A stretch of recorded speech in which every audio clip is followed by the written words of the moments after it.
আসসালামু আলাইকুম। তো কংগ্রেচুলেশন টিম রাজশাহীকে। তো টিম রাজশাহী এখন বর্তমানে আজকে সেমিফাইনাল খেলায় সিলেটকে ভালোভাবে হারাই দিয়েছে।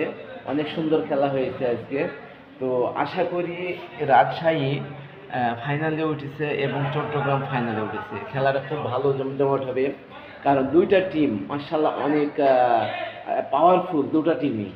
তো তাই বলি যে অবশ্যই রাজশাহীর আমি সাপোর্টার করি, কারণ সাপোর্টার করা লাগবে, কারণ আমার বাড়ির কাছে রাজশাহী। তাই আমি বলি যে রাজশাহী ইনশাল্লাহ জিতবে। আর দেখেন উইলিয়ামসনকে আজ একদিনের ভেতরে উনিকে নিয়ে আসছে, তাহলে বোঝেন। যাক, উইলিয়ামসনকে নিয়ে আসতে ভালো রান করছে। যে সবাই আমরা 23 তারিখে খেলা আছে, ফাইনাল খেলা। তো অবশ্যই সবাই আমরা খেলাটা উপভোগ করবো, এনজয় করবো। আশা করি খেলাটা খুব মজবুত হবে, কারণ চট্টগ্রামে অনেক ভালো ভালো প্লেয়ার আছে, রাজশাহীরও আছে। তাই অবশ্যই আমি রাজশাহী সাপোর্টার, রাজশাহী জিতে যাক এটাই চাই। ইনশাল্লাহ সবাই দোয়া করবেন।